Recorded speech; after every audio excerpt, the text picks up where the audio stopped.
Hello viewers, নতুন একটি গল্পে সবাইকে স্বাগতম। আর হ্যাঁ, নতুন একটি গল্প নিয়ে আপনাদের মাঝে আবারও হাজির হলাম। তো ভিডিওটি শুরু করা যাক। অনেকগুলো যাত্রী নিয়ে একটি জাহাজ ছাড়লো। জাহাজটি বেশ চলছিল, কিন্তু কিছু দূর যাবার পরে ভীষণ জ্বর উঠল সমুদ্রে।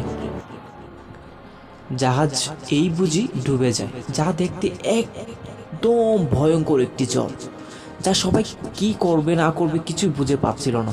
ভয়ে যাত্রীরা সব নিজেদের জামা কাপড় চিরে নিজের ধর্মের দেবতাদের কাছে মানত করতে লাগলো।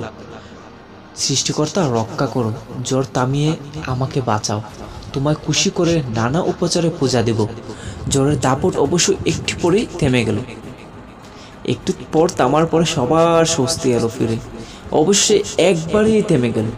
যাত্রীরা তখন আনন্দে নাচ গান আবার শুরু করে দিল।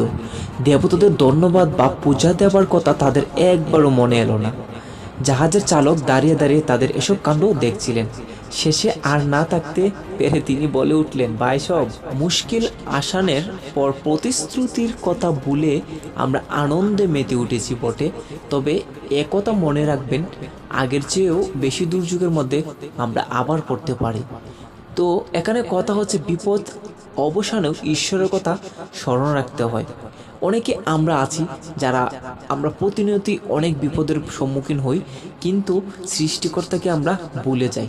আর যখন আমরা বিপদে পড়ি তখনই তাদেরকে স্মরণ করি, হে সৃষ্টিকর্তা, আমাদের রক্ষা করো, এবার রক্ষা করে বাঁচিয়ে দাও, এই যে এটা করে দাও, ওটা করে দাও। কিন্তু ঠিক তখনই আমরা ভুলে ফেলি ঈশ্বরকে, যখন আমরা সেই বিপদ থেকে রক্ষা পেয়ে যাই।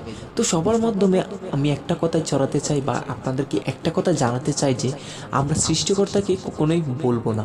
আর হ্যাঁ, আমরা সবসময় সৃষ্টিকর্তাকে স্মরণ করব।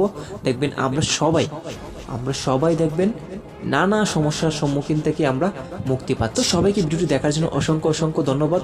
আর হ্যাঁ, সৃষ্টিকর্তাকে ভুলবেন না। ধন্যবাদ।